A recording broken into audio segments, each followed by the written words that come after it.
Here's a question almost nobody asks about a regime that just spent 13 months burying its own commanders. If the men running the Islamic Revolutionary Guard Corps keep dying faster than the regime can replace them, what happens the day there's genuinely nobody left in the room who remembers how any of this is supposed to work? Because that is not a hypothetical anymore. That is roughly where Tehran actually sits on this 4th of July, 2026. Start with the number, because the number alone should stop you. Since the 12-day war of mid-2025 and the far larger war that opened on February 28th of this year, somewhere in the range of 50 senior Iranian officials and commanders have been confirmed killed. Not claimed, not rumored. Confirmed, named, documented, one at a time, in reporting that has tracked each individual death against military rank, job title, and cause. The supreme leader, who had run the country for 36 years, is among them, killed alongside senior commanders when strikes hit Tehran's government district in the opening hours of the February war. The secretary of the Supreme National Security Council, the man who had become Iran's own lead voice in negotiations with Washington, is among them too, killed in an airstrike on the location where he was hiding. The IRGC's spokesperson, its aerospace commander, its naval commander, along with what one senior Israeli officer described as the rest of that branch's leadership in a single strike, a deputy intelligence minister, a logistics chief for the entire armed forces general staff. Human rights researchers separately estimate that more than 5,000 members of Iran's military forces, from officers down through rank and file, have been killed since the fighting began. That is not a leadership that lost a few unlucky individuals to bad timing. That is a command structure that has been hollowed out from the top down, twice in the space of a single year, while still expected to run a nuclear file, manage a maritime choke point, hold a fracturing region together, and answer to a population it recently turned live ammunition against. Stack the two waves side by side and the picture gets even starker. The first wave, in the 12-day war of 2025, took out roughly 50 senior figures on its own, a toll one outlet described in painstaking detail, cross-referencing rank, unit, and cause of death for each name. The second wave, opening in the final days of February this year and continuing for weeks afterward, added dozens more on top of that, including the supreme leader himself and the entire chain that once reported directly to him. Between the two, credible tallies placed the number of senior officials and commanders confirmed dead somewhere north of 100, a figure that does not include the thousands of lower-ranking officers and conscripts also killed, nor the still unconfirmed reports of additional deaths that outlets covering this closely have deliberately chosen not to publish without stronger verification. Whatever the final number turns out to be once the fog clears, the trend line is unambiguous. Iran has spent the past year losing senior military and intelligence leadership at a pace that has no real precedent in the country's modern history, not even during the brutal 8-year war with Iraq in the 1980s that the current generation of hardliners still invokes as their formative experience. Because here's the piece of this that makes everything else make sense, and it happened before either war even reached its worst moment. In the final days of December 2025, Iran's economy cracked. The rial collapsed. Inflation and shortages spread across every province, and, for the first time since the 1979 revolution, protests broke out in more than 200 cities at once. What followed, on the 8th and 9th of January, has since been documented by Amnesty International, Human Rights Watch, and independent Iranian human rights organizations as one of the deadliest crackdowns in the country's modern history. IRGC and Baseja units used live ammunition, rooftop snipers, and what surviving witnesses described as organized hunting operations against unarmed crowds. Estimates of the dead vary wildly depending on the source, from a few thousand documented by name to tens of thousands claimed by exile-linked outlets working from hospital and morgue reports inside a communications blackout. The government's own figure sits far below every independent count. What isn't in dispute, because it comes from the regime's own state television broadcasts, is that Ali Khamenei personally told the country that rioters must be put in their place, and that the order to use direct fire against crowds came from the top of the chain of command. So walk through the actual sequence, because the order of these events is the whole story. A government massacres its own people in January. That government is decapitated by airstrikes in February, with the man who gave that massacre order among those killed in the opening hours. The command structure beneath him, the men who carried the massacre out, becomes the same command structure absorbing airstrike after airstrike for the rest of the year. And by July, the country is simultaneously burying a supreme leader, replacing a security council, negotiating a nuclear deal it has legally forbidden anyone from verifying, and trying to extract a toll from tankers passing through its own coastline, all while what's left of its senior leadership is running on institutional memory instead of institutional depth. That is not a government in crisis. That is a government that has been running two entirely separate collapse events on top of each other and calling the result governance. Now here's where the succession question gets genuinely uncomfortable, because it isn't hypothetical either. Within days of the Supreme Leader's death, Iran's Assembly of Experts, the clerical body responsible for selecting his replacement, named his own son as the new Supreme Leader. An interim leadership council had briefly held the position while that decision was finalized, itself a sign of how unprepared the system was for a transition this abrupt. A hereditary succession inside a system that has spent 46 years insisting it isn't a monarchy is, on its own, the kind of contradiction that would normally dominate headlines for a month. It barely registered, because it happened in the middle of a shooting war. International observers, including governments and institutions that rarely agree on much else regarding Iran, have separately floated the possibility that this transition could end either in regime collapse or in a further escalation of the fighting, a level of open uncertainty about a nuclear-armed state's basic continuity that would, in almost any other context, be treated as the single biggest story in the region. And the new supreme leader inherited more than a title. He inherited a target. Israeli officials have publicly and explicitly said the new leader is considered marked, the same category of language used about every senior figure eliminated over the past year. Whether that specific threat is ever acted on is impossible to know from the outside. What is not impossible to know is what it does to the psychology of everyone still standing beneath him in the chain of command.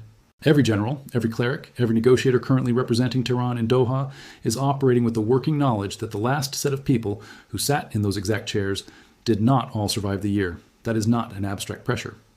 That reshapes decision-making at every single level, from how openly officials communicate with each other to how willing anyone is to be photographed, standing next to the man now nominally running the country. Add to that the fact that state media itself has struggled to explain basic details around the transition, including questions about the whereabouts and public appearances of senior figures in the new hierarchy during the mourning period.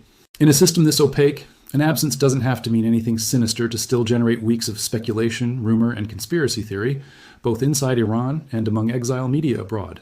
That speculation is itself a symptom of the underlying problem.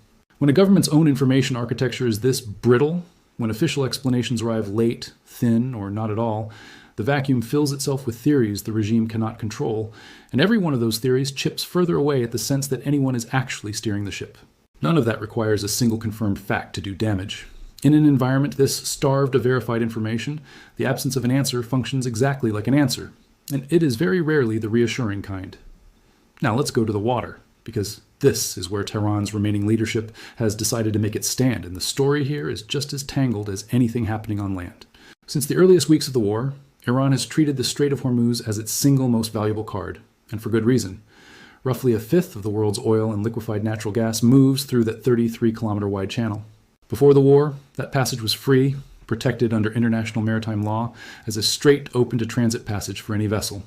Iran shut it down in retaliation for the initial bombing campaign, and traffic collapsed by more than 90% at the worst point, sending gasoline prices in the United States up over $1 a gallon within weeks. What Tehran has spent the months since trying to do is turn that leverage into permanent income. Iran created something it calls the Persian Gulf Strait Authority, an entirely new bureaucratic body whose stated purpose is to oversee safe passage permits through the strait. It published a map defining what it called a management supervision zone. It began working with Oman, the only country sharing sovereignty over that channel, to design a fee structure for every vessel that transits through, with some reports describing individual payment demands as high as $2 million per ship. Iranian officials insist these are not tolls. They are fees for services rendered, pilotage, environmental monitoring, traffic management, the same category of charge that's legal at ports around the world. Critics, including the government of Saudi Arabia and multiple maritime law experts, argue that a fee you cannot avoid paying while still passing through international waters is a toll wearing a different word, regardless of what Tehran chooses to call it.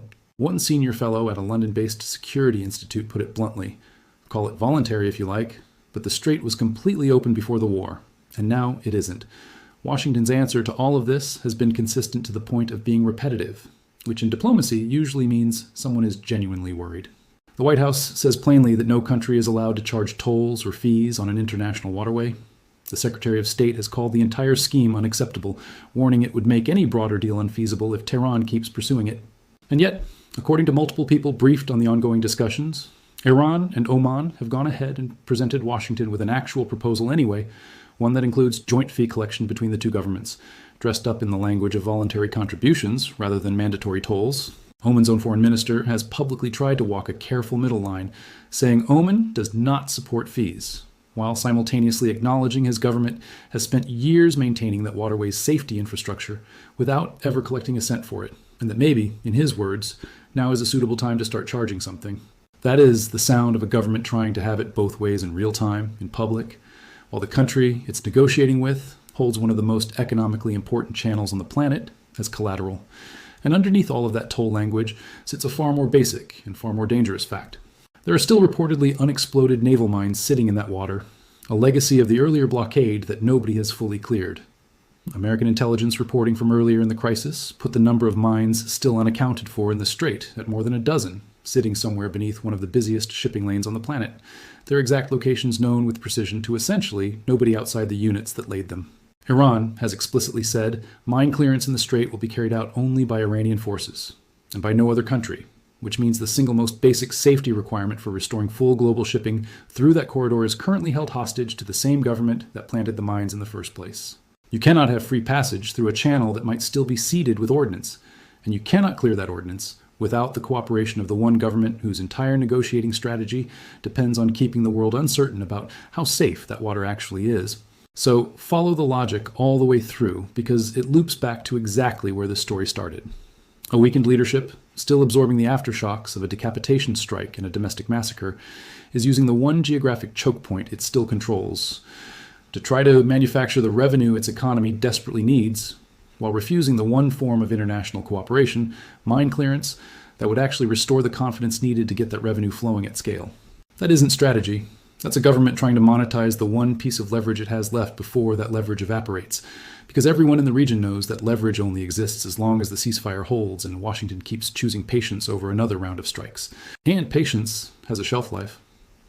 Reporting on internal administration deliberations has described serious, high-level discussion about whether to abandon negotiations altogether and finish what earlier strikes started.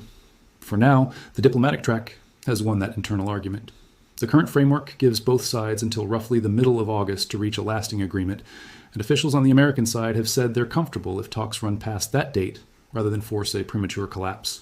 But comfortable is not the same as confident. And every day that passes without genuine access to the nuclear sites, without a resolved answer on Hormuz, without a functioning government in Tehran that can actually enforce its own commitments, is a day that argument could flip back the other way. Look at how the negotiations themselves are actually being conducted, because the format alone tells you how little trust exists between these two capitals. This is not diplomacy in the traditional sense of leaders shaking hands across a table. This is shuttle diplomacy in its most stripped-down form. American and Iranian negotiators, sitting in separate rooms in Doha, never once in the same physical space, passing messages back and forth through Qatari and Pakistani intermediaries who relay position papers neither side will state directly to the other. Even senior American envoys dispatched to the region for what the White House itself has billed as high-level talks have on more than one occasion reportedly not attended the actual working sessions, leaving the substance of the negotiation to technical-level staff while the political principles stay one level removed. That is not the posture of two governments racing toward a breakthrough. That is the posture of two governments each trying to avoid being blamed for a collapse neither one is fully committed to preventing. And overlaying all of it is a domestic political clock in Washington that has nothing to do with Tehran at all, but shapes the timing of nearly every decision anyway.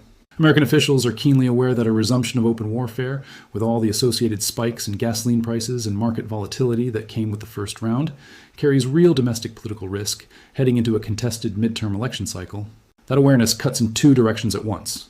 It gives Washington an incentive to keep the diplomatic track alive rather than gamble on a war that could sour voters before they go to the polls.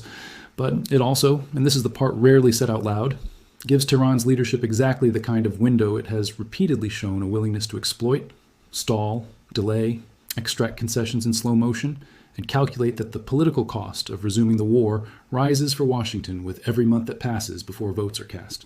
Whether that calculation is actually correct is a separate question. That Tehran's negotiators are making it at all tells you they still believe, even now, even hollowed out and grieving and threatened, that time itself remains one of the only weapons they have left. There's a fourth layer to this collapse that rarely gets named for what it actually is, and it might be the most telling one of all, because it's the layer where the regime has turned its own paranoia into policy. Since the 12-day war of 2025, Iran's judiciary has run what amounts to a rolling execution campaign specifically targeting people accused of working with Israeli intelligence. The pattern repeats with almost mechanical regularity. State media announces a name. The Mizan news agency, run by the judiciary itself, publishes a confession, always described as full, always described as voluntary. The accused is hanged, usually within days of the announcement, occasionally years after the alleged offense took place. Human rights monitors who track these cases consistently flag the same problems: closed trials, no access to independent counsel, and confessions that former detainees and outside researchers say are frequently extracted under duress. The head of one Norway-based monitoring group described the pace of these executions as an execution machine that keeps accelerating. The scale of it is the part that should stop you. Independent human rights researchers documented at least 1,139 executions in Iran in 2025, the highest annual total recorded since 1989, a 68% jump over the year before. More than 700 people have reportedly been detained on suspicion of espionage or collaboration with Israel since the initial conflict began. And more than a dozen of those cases have already ended in a hanging spanning satellite engineers, former nuclear agency employees, and men accused of tracking the movements of assassinated IRGC officers years before the current war even started. Think about what a machine like that actually tells you about the state of a government's confidence in itself. A regime secure in its own institutions doesn't need to publicly execute new alleged spies on what amounts to a monthly cadence. It does that when the fear of infiltration has become larger than the fear of what executing the wrong person, under torture-derived confessions nobody outside the judiciary can verify, does to its own legitimacy. Every one of Israel's most consequential strikes over the past year, the killing of the supreme leader, the elimination of the Security Council secretary, the wave of commanders lost in a single wartime morning, depended on exactly the kind of precise, real-time targeting data that only comes from deep human intelligence penetration. Tehran knows that, which means every execution is, in part, a message aimed inward. Proof to a frightened officer corps that the regime is still capable of finding and punishing the leaks, even if it privately has no idea how many more sit undetected inside its own ranks. That uncertainty is corrosive in a way that outlasts any individual execution. It means officials stop trusting the colleagues sitting across the table from them in a planning meeting. It means information gets compartmentalized so tightly that coordination between departments slows to a crawl. It means the very people Tehran needs operating at their sharpest in a negotiation with Washington, in a maritime standoff with global consequences, in a succession this fragile, are operating instead under the daily possibility that the person next to them is either an informant or a target. A government fighting a war on its borders while simultaneously hunting for traitors inside its own command structure is not a government with the bandwidth to run a coherent strategy on any of the fronts it's currently juggling. It's a government trying to survive 4 separate crises, with the institutional capacity to properly manage maybe one. Some of the cases the judiciary has publicized read less like counter-espionage triumphs, and more like an institution grasping for reassurance it can offer its own frightened base. One executed man was accused of tracking the movements of an IRGC colonel years before that colonel was killed by 2 motorcyclists in Tehran, an assassination Israel later told American officials it was responsible for. Another had reportedly worked inside Iran's own atomic energy organization, allegedly passing along building layouts and staff records years before any of that mattered to a war that hadn't started yet. A third was accused of scouting a target abroad, specifically to stage an attack that could be blamed on Iran itself, a false flag plot so elaborate that independent verification of the claim is essentially impossible from outside the courtroom that convicted him. Taken individually, each case reads as a genuine security threat neutralized. Taken together, across more than a dozen hangings inside a single year, they read as a state broadcasting its own vulnerability in the very act of trying to prove it has the problem under control. Now overlay one more layer onto this picture, because it's the layer that ties Iran's internal chaos directly to a second front the regime cannot control from Tehran at all: Lebanon. For years, Hezbollah functioned as the most heavily armed and most strategically important piece of Iran's entire regional network, a force that, at its peak, held an arsenal estimated at around 150,000 rockets and missiles, the densest concentration of that kind of firepower anywhere on Earth. Sustained Israeli operations over the past year, conducted with American coordination, have reportedly reduced that arsenal to a small fraction of what it once was. Senior Hezbollah figures have been killed in strikes on their own hideouts. The group's remaining leadership is described as operating largely underground, cut off from the kind of open movement that once defined its presence in Lebanon. And now there is an actual mechanism in place to finish the job. A phased disarmament framework, negotiated with American involvement and Lebanese government participation, calls for the 2 countries to designate pilot zones, starting in the sectors historically dominated by Hezbollah, and clear them one at a time through a defined sequence. Legal and military clearance of remaining fighters and weapons, verification of that clearance by outside monitors, handover of the area to the Lebanese armed forces, and finally reconstruction under Lebanese state authority with American support. A joint coordination structure, staffed by all three governments, is meant to oversee that process zone by zone, reporting up to political leadership in Beirut and in Jerusalem, with any Israeli military withdrawal from southern Lebanon explicitly tied to each phase's completion rather than happening all at once. Here's the part that should be getting far more attention than it currently is. That plan directly contradicts the language of the very memorandum Tehran is relying on to justify its own negotiating position. Iran's understanding of the deal, at least as presented to its own public, was that Israeli forces would eventually leave Lebanon, and that Hezbollah would be allowed to survive in some diminished form. What is actually being built on the ground moves in exactly the opposite direction, systematically dismantling the group zone by zone with an open-ended timeline tied to performance, not to any fixed political concession. Which means one of two things has to be true. Either Tehran genuinely doesn't have the leverage anymore to stop what's happening to its most important regional proxy, or Tehran understood from the beginning that the deal it sold domestically was never the deal actually being implemented on the ground. Neither version is a good look for a leadership already struggling to explain a supreme leader's death, a nuclear inspection ban, and a toll scheme that even its own regional allies are publicly rejecting. Layer the oil sanctions relief question on top of that because it follows the identical pattern. Iranian state media, at various points, told the public that Washington was lifting sanctions entirely, funds were flowing, the country was turning a corner. The actual terms of the agreement gave Iran a temporary 60-day waiver on oil sanctions, specifically, a window most legitimate buyers and shipping insurers have treated as far too short and far too fragile to justify meaningfully re-entering the Iranian oil trade. The practical result has been almost no change at all outside of one buyer willing to absorb that risk regardless of the politics involved. No broad return of European buyers. No unfreezing of the billions in assets Tehran has publicly claimed, at various points, were already on their way. Just a narrow, temporary, largely symbolic gesture that state media has repeatedly oversold to a domestic audience that has no independent way to check whether any of it is actually true. Which brings all three threads back together in the same place. A leadership hollowed out by war and internal massacre. A maritime choke point being turned into a bureaucratic toll booth that even its own regional partner can't fully commit to. A regional proxy being dismantled zone by zone under a framework the home government either can't stop or never controlled the terms of in the first place. And an economic relief package that exists mostly in the gap between what state television tells its own citizens and what has actually verifiably happened. Every one of those threads points to the same underlying weakness.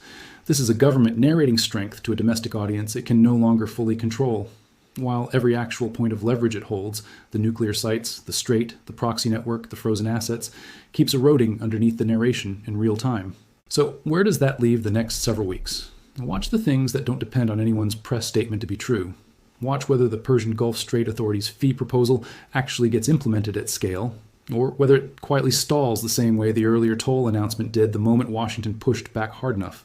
Watch whether a single dollar of frozen Iranian funds moves in a way that can be independently verified, rather than simply announced by one side and denied by the other. Watch whether mine clearance operations in Hormuz ever involve anyone other than Iranian forces, because that single detail will tell you more about how much trust actually exists in this relationship than any communique out of Doha. Watch whether the Lebanon disarmament framework keeps moving zone by zone on schedule, because if it does, it will represent the clearest sign yet that Tehran's regional reach has shrunk further and faster than its own state media is willing to admit. And watch the succession itself, because a supreme leader installed mid-war under a stated threat, leading a command structure that has already lost dozens of its most senior figures to strikes it never saw coming, is not a stable foundation. It is a placeholder, and placeholders in systems like this one have a way of not lasting as long as anyone plans for. The mourning period in Tehran will end this week. The next round of talks will follow soon after. The clock on the current framework keeps running, whether either government wants to acknowledge it or not. And somewhere in the gap between what Iran's leadership is telling its own exhausted, grieving, and increasingly disbelieving population, and what is actually happening in the water, in the sky, and inside the walls of its own command structure, sits the real answer to how much longer any of this can hold together. There's a version of this story where all of it stabilizes, where the succession holds, where the toll dispute quietly resolves into some face-saving compromise nobody calls a toll, where enough of the frozen assets move that the economy stops bleeding out, and where the diplomatic track limps across whatever finish line eventually gets drawn. Governments have survived worse combinations of crises before, and regimes with far less institutional depth than Iran's have found ways to muddle through years of simultaneous pressure without actually falling. Nobody watching this closely should assume collapse is inevitable just because the pressure is real. But there's also a version where it doesn't hold, and the ingredients for that version are already sitting on the table in plain sight. A command structure, this depleted eventually runs out of experienced officers willing to take on the most exposed jobs.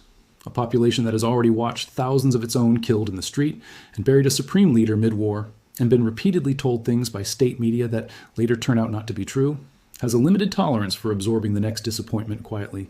A negotiating position built on legally forbidding the one thing that would actually prove good faith cannot survive indefinitely without either a breakthrough or a breakdown, because ambiguity that convenient rarely gets to last forever. And an execution campaign aimed at rooting out infiltration, run at a pace human rights monitors already call unprecedented, tends to accelerate exactly when a leadership feels the walls closing in, not when it feels secure. Nobody outside a very small circle in Tehran, and probably not even everyone inside that circle, knows which of those two versions is currently winning. What can be said with confidence is that both versions are being built simultaneously, in public, in real time, by the same exhausted, thinned-out, increasingly paranoid leadership, trying to hold 4 separate fires down with far fewer hands than it had this time last year. What happens when the story state television has been telling finally runs out of road?